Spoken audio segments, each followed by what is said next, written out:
بسم اللہ الرحمن الرحیم۔ السلام علیکم ناظرین، الحمدللہ لوز اینڈ قرآن کے 20ویں لیکچر کے سلسلے میں حاضر خدمت ہیں۔ آج guide lines for corporate and commercial laws کے حوالے سے تیسرا لیکچر ہوگا۔ ہمیشہ کی طرح ہمارے ساتھ موجود ہیں قانونی اور آئینی ماہر، معروف مذہبی اسکالر اور قرآن کے معلم سینیٹر ڈاکٹر بابر اعوان صاحب۔ ڈاکٹر صاحب، پروگرام میں آپ کو خوش آمدید کہتے ہیں۔ اسٹوڈیوز میں موجود معزز مہمانوں کو بھی پروگرام میں خوش آمدید۔ ڈاکٹر صاحب کے لیکچر سے پہلے چلتے ہیں قرآن کی دنیا میں۔ جی ڈاکٹر صاحب۔ در حقیقت یہ جو تحقیق میں دیکھنے اور سننے والوں کے سامنے رکھتا ہوں، اس کے دو مقاصد ہوتے ہیں۔ ایک تو یہ ہے کہ آپ کبھی کبھی دل آزاری کی باتیں سنتے ہیں، اور آج کا دلچسپ بات یہ ہے کہ قرآن حکیم کے 2 ترجمے ہوئے 2006 میں اس زبان میں جہاں کئی دفعہ اس سال میں دل آزاری کی وہاں سے مہمات شروع ہوئیں، اور ڈینش لینگویج کے اندر 2 ٹرانسلیشنز ہیں، 2006 کی ہیں دونوں۔ ایلن وولف صاحب ہیں، انہوں نے ایک ٹرانسلیشن کی ہے، اور دوسرے ہیں مادسین عبدالسلام جن کی ٹرانسلیشن ہے، اور یہ اس زبان میں ہے جہاں ایک طرف لوگ معترضین کی صورت میں سامنے آتے ہیں، وہاں دوسری طرف قرآن کے اعجاز کے معترفین کی اور اس کے ماننے والوں کی صورت میں بھی سامنے آ رہے ہیں۔ ناظرین، ایک مختصر وقفے کے بعد انشاءاللہ ڈاکٹر صاحب لیکچر کا آغاز کریں گے۔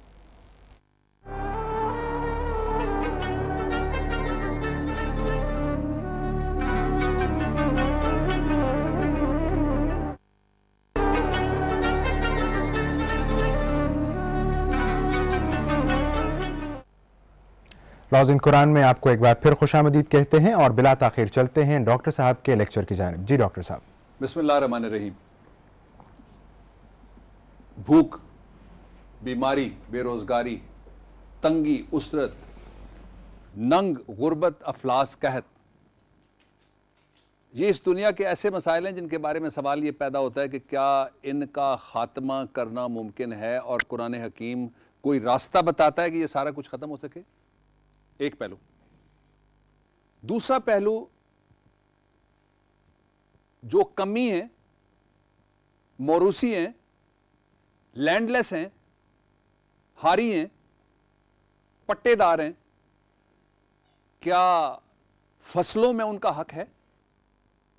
تیسرا پہلو، ایک کو شیئرر ہے جو دور بیٹھا ہوا ہے، کام نہیں کر سکتا، زمین میں اس کا تھوڑا بہت حصہ ہے، دوسرے کے پاس ساری زمین ہے، وہ سارے کام کرتا ہے، کیا جو کچھ نہیں کر پاتا اس کا کوئی حصہ ہے؟ تیسرا پہلو، غربت کے خاتمے کے لیے کیا ایگریکلچرل ٹیکس یا لینڈ ریونیو عائد کیا جا سکتا ہے؟ یہ وہ سوالات ہیں جن کا جواب دینے کے لیے آج کا لیکچر ہے، اور اس لیکچر کا عنوان ہے عشر۔ اس کے 2 معنی بتائے جاتے ہیں۔ میں اس کو سادہ زبان میں رکھوں گا، علمی انداز میں نہیں آپ کے سامنے۔ وہ فصل جو حلال طریقے سے اگائی جائے، 2 شرائط آ گئیں، اگائی جائے اور جائز طریقے سے، اس پہ جو ٹیکس اللہ رب العزت نے غریبوں کے لیے لگایا، حصہ داروں کے لیے بھی لگایا، مسکینوں کے لیے بھی لگایا، غریبوں کے لیے بھی لگایا، وہ ٹیکس ادا کرنا، اس کو کہتے ہیں عشر۔ اس کا اور پہلو، عشر کچھ لوگوں کا، مسلم جورسٹ کا خیال ہے 10% جو فصل کا حاصل وصول ہے اس کے اوپر عشر لگتا ہے، کچھ کا کہنا ہے 20% لگتا ہے، لیکن اس سے نیچے نہیں ہے، 10% سے نیچے کسی نے نہیں کہا۔ 2 اسکول آف تھاٹ ہیں، دونوں میں نے آپ کے سامنے کھول کے رکھ دیے۔ آغاز کرتے ہیں عشر کے موضوع پر سورہ البقرہ ورس نمبر 267 سے۔ 267 سورہ البقرہ۔ O you believe, give of the good things which ye have honorably earned, and of the fruits of the earth which we have produced for you, and do not even aim at getting anything which is bad, in order that out of it ye may give away something when ye yourself would not receive it except with closed eyes, and know that Allah is free of all wants and worthy of all praises. اس سورہ البقرہ کی verse number 267 کے اندر عشر کا تصور اللہ رب العزت نے بیان کیا ہے۔ جس طرح سے حلال کمائی کے اوپر زکوٰۃ لگتی ہے، اسی طرح سے زمین کے حاصل وصول کے اوپر جو حلال ہے اس کے اوپر عشر لگتا ہے۔ ارشاد ہوا کہ give the good things which you have honorably earned. زکوٰۃ دو تو تب بھی، خیرات دو تو تب بھی، صدقہ دو تو تب بھی، عشر دو تو تب بھی، کسی کو دین کرو، کسی پہ مہربانی کرو تو تب بھی. کس میں سے دو شرائط اللہ رب العزت کی اس آخری الہامی کتاب نے عائد کر دی ہیں. پہلی شرط، گڈ تھنگس، اچھی چیزیں. صدقے کے لیے ضروری نہیں ہے کہ آپ ٹوٹا پھوٹا مال صدقے کے لیے دے دیں، بیکار چیز دے دیں جو آپ خود نہیں کھانا چاہتے، پھینکنا چاہتے ہیں، کہتے ہیں بلی کی بجائے کسی کو دے دو. یوں نہیں. گڈ تھنگس میں سے، اچھی چیزوں میں سے صدقہ کرو اور اچھی فصل میں سے عشر دو. اور ساتھ کیا شرط لگائی؟ Ye have honorably earned. اور وہ چیزیں جن میں توہین ہوتی ہو، بے توقیری ہوتی ہو، ذلت ہوتی ہو، بے عزتی ہوتی ہو، اس طریقے کی کمائی میں سے نہ دو. یہ دو شرائط اگر سامنے رکھی جائیں تو ایک چیز بڑی واضح ہو جاتی ہے کہ اللہ رب العزت ہدایت دیتے ہیں انسانوں کے لیے، صرف مسلمانوں کے لیے نہیں، اور ساری دنیا کے انسانوں کے لیے ہدایت کیا آ رہی ہے؟ Charity must be done from good things. اچھی چیزوں میں سے لوگوں کے ساتھ مہربانی کی جائے، اور وہ جو آنریبلی عزت والی چیزیں ہوں، جو آپ دیں تو آپ کی عزت بھی ہو اور جو لے اس کی بھی عزت ہو.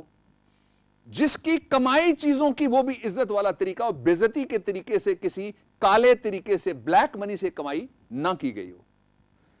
Now having said that, I'll take you further and of the fruits of the earth which we have produced for you. اور زمین کے جو پھل ہیں، زمین کے جو ثمرات ہیں، زمین کی جو فصلیں ہیں، ان میں سے جو میں نے تمہارے لیے اللہ رب العزت فرما رہے ہیں پیدا کیا، اس میں سے بھی حصہ دو. اس کو کہتے ہیں عشر. اور اس سے ایک چیز واضح ہو جاتی ہے کہ اسلامی ریاست میں ایگریکلچرل ٹیکس لگنا بہت ضروری ہے. جو بڑے بڑے زمیندار، جن کو فیوڈل لارڈز کہا جاتا ہے، جن کی بے شمار زمینیں، جن کی زمینوں کے اندر ریلوے کے اسٹیشن آتے ہیں، جن کو انگریز نے کہا دوڑاؤ گھوڑے جتنے دوڑا سکتے ہو، یہ ساری جاگیر تمہاری ہو گئی. ان زمینوں کے اوپر اللہ کے قانون کے تحت ٹیکس لگنا جسٹیفائیڈ ہے، جائز ہے. Number 1. And number 2, and do not even aim at getting anything which is bad. پہلی بات میں نے آپ کے سامنے رکھی کہ زمین کے اندر سے جو کچھ میں نے پیدا کیا، خواہ وہ فروٹس کی صورت میں ہو، پھل کی صورت میں ہو، یا دوسرا کوئی فصل کا ثمر ہو، اللہ کہتے ہیں اس کے اوپر عشر دو. اور دوسرا اس کے ساتھ شرط یہ لگائی ہے، do not even aim، کہ خیال بھی نہ کرو، گمان بھی نہ کرو، سوچ بھی نہ رکھو کہ تم ایسی چیز حاصل کرو کہ کماؤ گے جو بری ہے. برا سب کو پتا ہے کیا ہوتا ہے. جو آپ کا حق نہیں ہے وہ برا ہے. جو کسی کا حق مار کے لیا جائے وہ برا ہے. جو جبر سے لیا جائے وہ برا ہے. جو ڈکیتی سے لیا جائے وہ برا ہے. جو قرض سے لیا جائے اس نیت سے کہ میں نے واپس نہیں کرنا وہ برا ہے.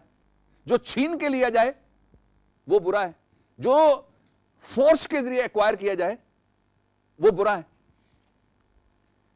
اور اس کے بارے میں ارشاد ہوا، لینا بعد کی بات ہے، اس کے بارے میں سوچو بھی مت کہ تم کوئی ایسی چیز لوگے which is a bad thing. Thing includes everything. Everything covers anything. اور آگے ارشاد ہوا in order that out of it ye may give away something.